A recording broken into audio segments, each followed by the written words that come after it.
وعباد الرحمن الذين يمشون على الأرض هونا وإذا خاطبهم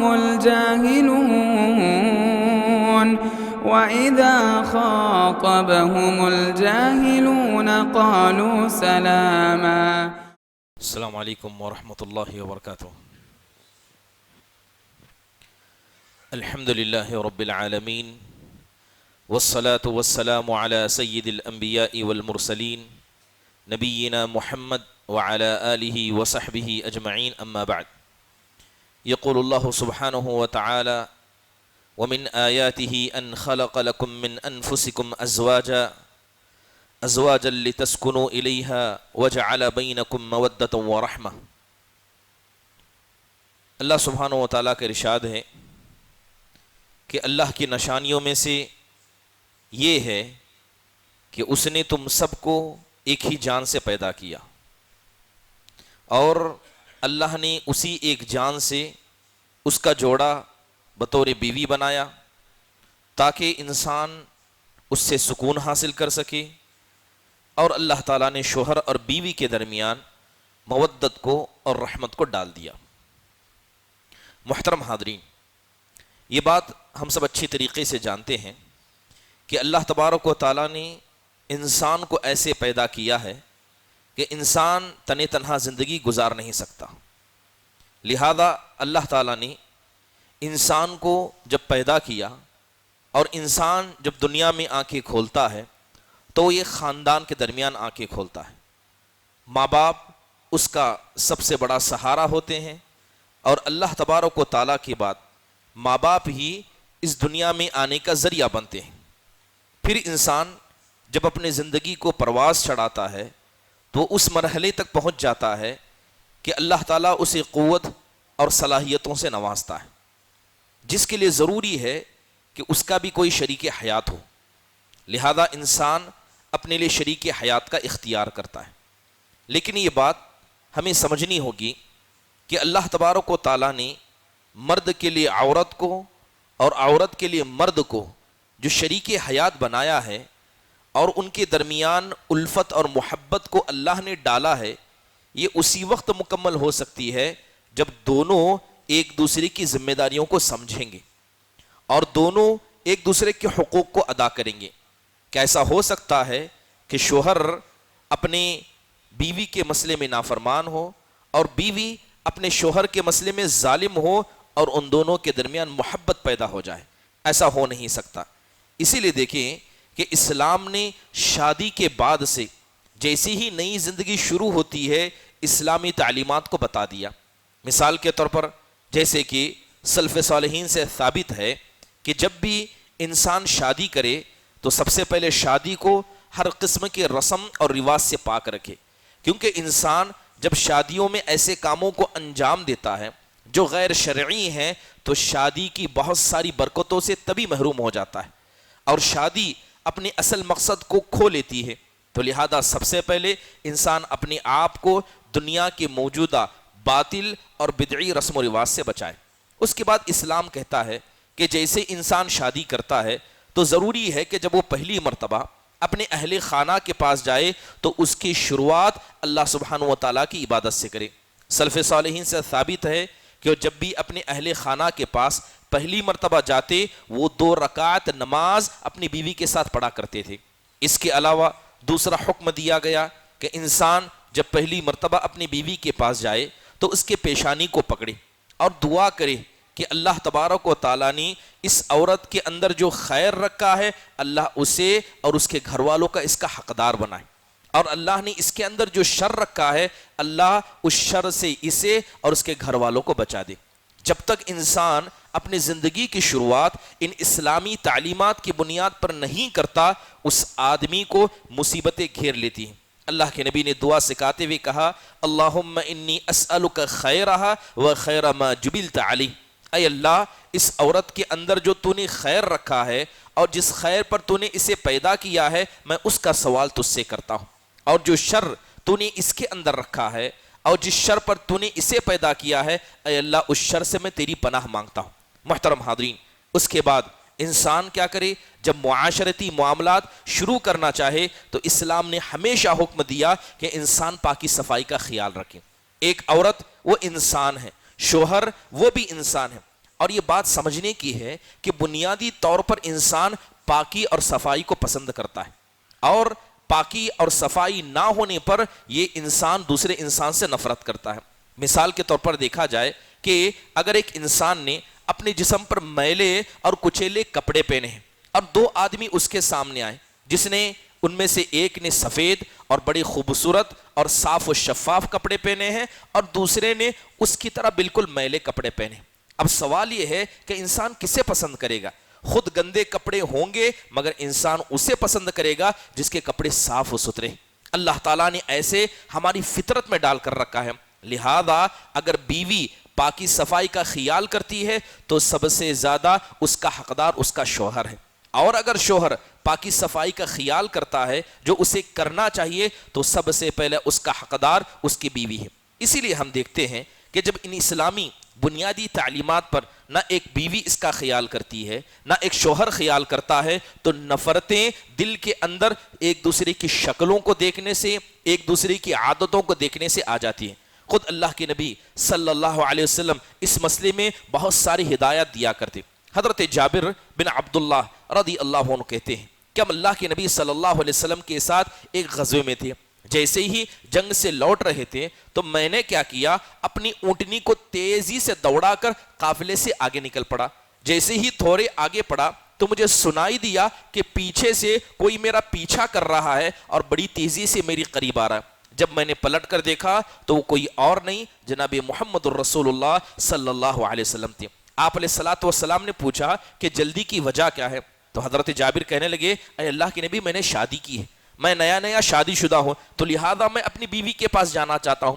تو آپ نے پوچھا کہ تم نے باقرہ یعنی کنواری سی کی ہے یا سیبہ سے کی ہے؟ تو انہوں نے کہا، اے اللہ کے نبی، میں نے سیبہ سے کی ہے۔ پھر اس کے بعد اللہ کے نبی صلی اللہ علیہ وسلم نے ان کو نصیحت کرتے ہوئے کہا کہ جب بھی کہیں سفر سے اپنی گھر والوں پر داخل ہونا چاہو تو جلد بازی مت کرو، رات کا انتظار کرو یہاں تک کہ گھر والوں کو موقع مل جائے، یعنی تمہاری بیوی کو موقع مل جائے کہ وہ اپنے بالوں کو سنوار لے، اپنے جسم کو سنوار لے، اور اسی طرح وہ لوہے کا استعمال کرنے یعنی اپنے جسموں سے بالوں کو صاف کر لے۔ تو اللہ کے نبی صلی اللہ علیہ وسلم بھی اسی پر عمل کرتے، جب بھی سفر سے آتے مدینہ کے باہر رکتے اور گھر والوں کو خبر کرتے تاکہ وہ پاکی صفائی کا خیال کریں، پھر اللہ کے نبی صلی اللہ علیہ وسلم ان پر داخل ہوا کرتے۔ ایک عورت کی ذمہ داری کیا ہے؟ اللہ کے نبی سے پوچھا گیا، ایو النساء خیر، اے اللہ کے نبی یہ تو بتائیے کہ سب سے بہترین عورت کون ہے؟ تو آپ نے کہا، الذی تسرہ اذا نظر، کہ جب بھی شوہر اس کی طرف دیکھے شوہر کو وہ خوش کر دے، اپنی ظاہری لباس سے، اپنے مسکراہٹ سے، اسی طرح اپنے بول چال سے۔ پھر کہا گیا کہ جب بھی وہ حکم دے اس کی اطاعت کرے اور ان چیزوں سے اپنے آپ کو، اپنے مال کو بچائے جس مسئلے میں شوہر اس کو ناپسند کرتا ہے۔ حضرت ابن عباس رضی اللہ عنہ کہتے ہیں کہ جس طرح میری بیوی میرے لیے سنورتی تھی میں بھی اس کے لیے ویسے ہی سنورتا تھا، کیونکہ اللہ تعالیٰ نے قرآن میں کہا ہے کہ مرد کا حق عورت سے زیادہ ہے، لہذا جتنا عورت اپنے شوہر کے لیے سجتی اور سنورتی ہے وہی کام شوہر کو بھی اپنے بیوی کی تئیں کرنا چاہیے۔ یہ بنیادی آداب ہیں۔ اس کے علاوہ آداب میں سے ایک اہم ادب یہ ہے کہ جب انسان پہلی مرتبہ اپنے اہل خانہ کے پاس جائے، مباشرت کا ارادہ کرے تو ہمیشہ اس کی نیت کو خالص اور صاف رکھنا چاہیے۔ اب مباشرت کی نیت کیا ہوتی ہے؟ اللہ کے نبی صلی اللہ علیہ وسلم صحابہ کے درمیان موجود تھے۔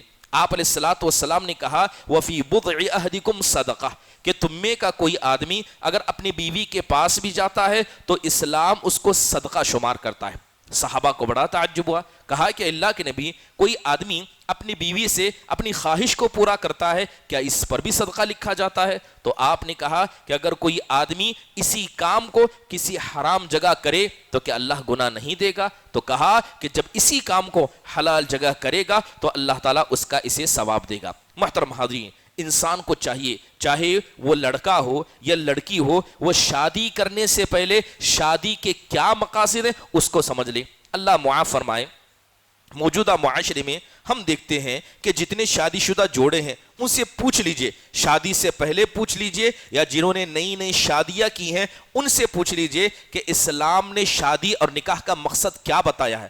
آپ کو سمجھ میں آئے گا کہ آدھے سے زیادہ نہ لڑکیوں کو نہ آدھے سے زیادہ لڑکوں کو شادی کا مقصد پتا ہے۔ بس انہیں پتا ہے کہ زندگی جینا ہے تو دو پٹریوں پر ہمیں چلنا ہے، زندگی گزارنا ہے تو ایک عورت کی ضرورت ہے، لہذا اسی چیز کو وہ عادت سمجھ کر کرتے ہیں، جبکہ اسلام نے نکاح کے بہت سارے مقاصد بتائے ہیں۔ اور یقین جانیے جو آدمی اسلامی مقاصد کو مد نظر رکھ کر شادی کرتا ہے، اللہ تعالیٰ ویسی ہی برکت ان کی زندگیوں میں دیتا ہے۔ نکاح کے پیغام میں سے یا یوں کہیں نکاح کے مقصد میں پہلا مقصد یہ ہے کہ انسان اپنی فطرت کو پا جائے۔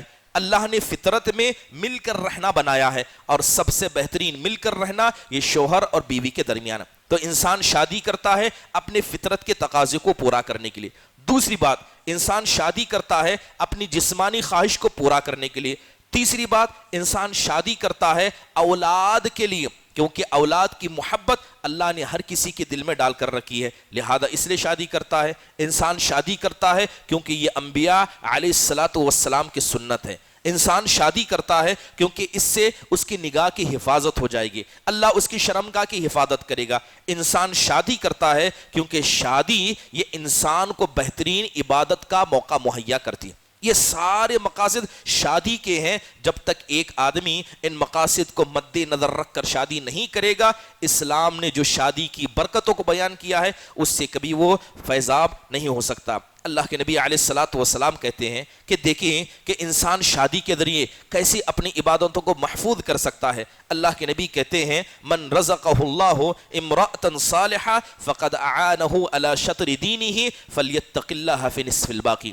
اللہ کے نبی کہتے ہیں کہ جس آدمی کو اللہ نیک بیوی عطا کرے گویا اللہ نے اس کے آدھے دین پر عمل کرنے میں اس کی مدد کر دی۔ اب بس بقیہ آدھے دین میں کیا ہے، وہ اللہ تعالیٰ سے ڈرے۔ ایک حدیث میں اللہ کے نبی نے کہا الدنیا کلھا متاع، کہ یہ دنیا سارا کا سارا ساز و سامان ہے، اور سب سے بہترین ساز و سامان ایک نیک عورت ہے۔ محترم حاضرین، ہر انسان پر صدقہ کرنا ضروری ہے۔ جب اللہ نے اسے مال دیا ہے تو اسے صدقہ کرنا چاہیے، لیکن سب سے بہترین صدقہ یہ شادی خود ہے۔ اللہ تعالیٰ نے مردوں پر، کیونکہ وہ کماتے ہیں، خرچ کرنے کے ذمہ دار ہیں، تو اللہ نے ان پر صدقہ رکھا، تو اللہ تعالیٰ نے شادی کا حکم دیا تاکہ انسان ایک لقمہ بھی اپنی بیوی کو کھلائے گا، اپنے بیوی بچوں پر خرچ کرے گا اور ثواب کی امید رکھے گا، تو اللہ تعالیٰ ہر ایک ایک روپے کے بدلے اسے صدقہ کا ثواب دے گا۔ اللہ کے نبی کہتے ہیں وَلَسْتَ تُنْفِقُ نَفْقَةً تَبْتَغِي بِهَا وَجْهَ اللَّهِ إِلَّا أُجِرْتَ عَلَيْهَا۔ اللہ کے نبی کہتے ہیں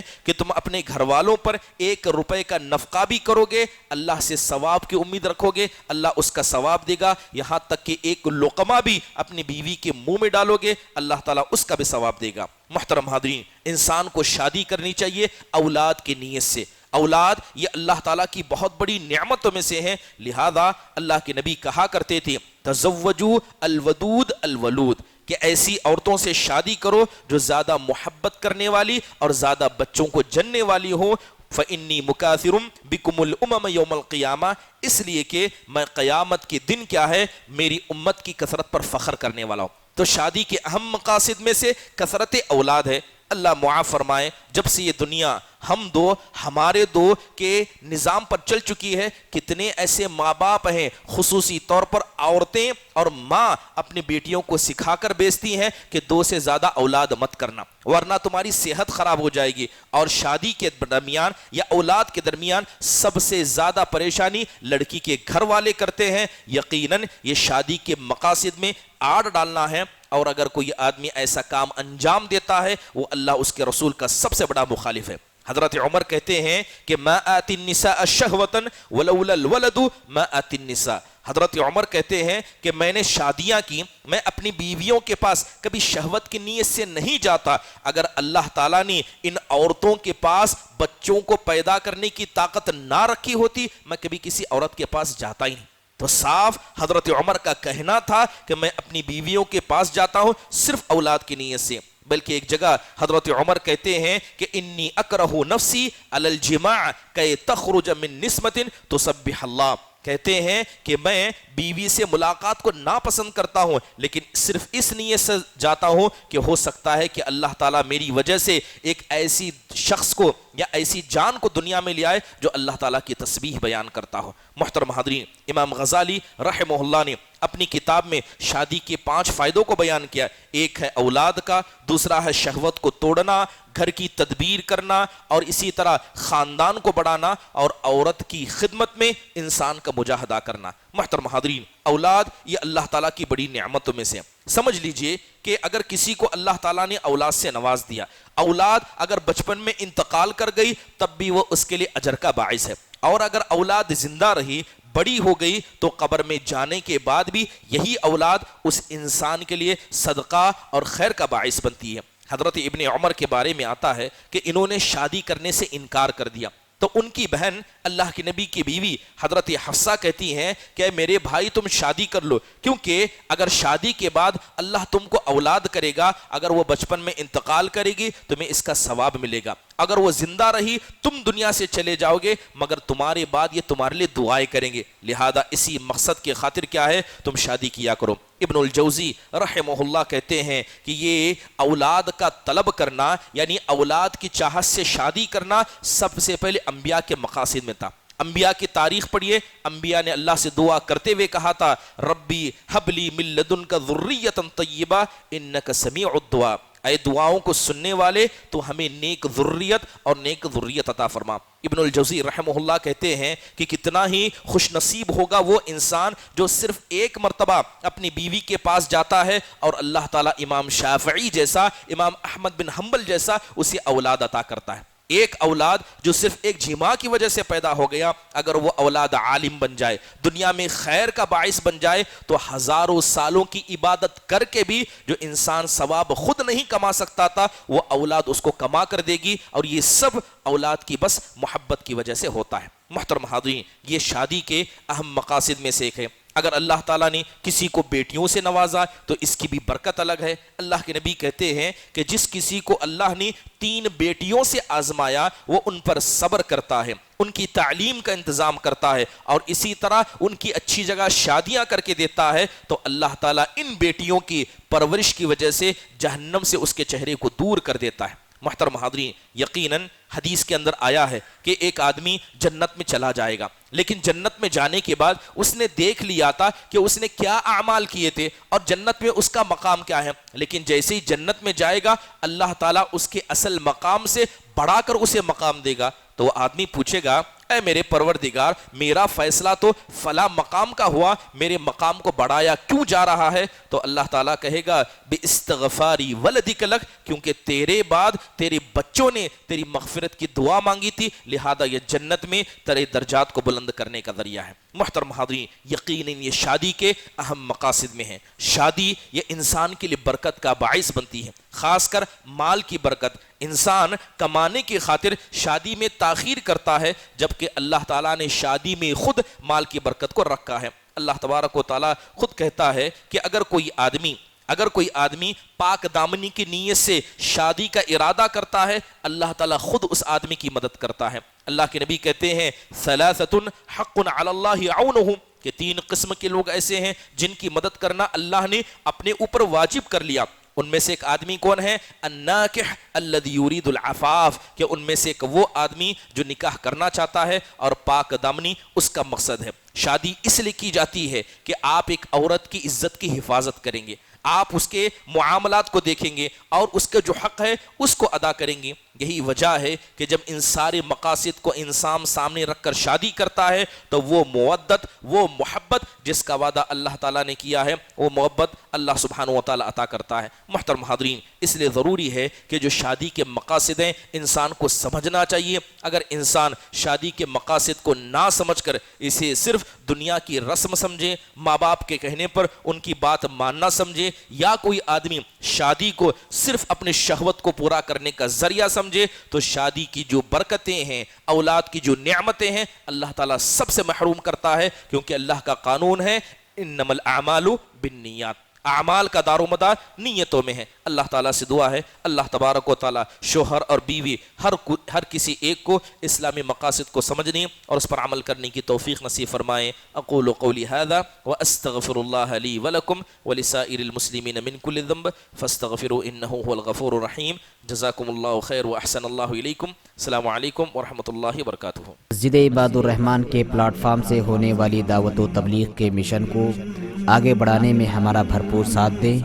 علم و عمل سے ناطہ جوڑنے کے لیے اہل علم سے جڑیں۔ مسجد عباد الرحمن کے یوٹیوب چینل کو سبسکرائب کریں اور آگے شیئر کرنا ہرگز نہ بھولیں۔ فجزاکم اللہ خیرا۔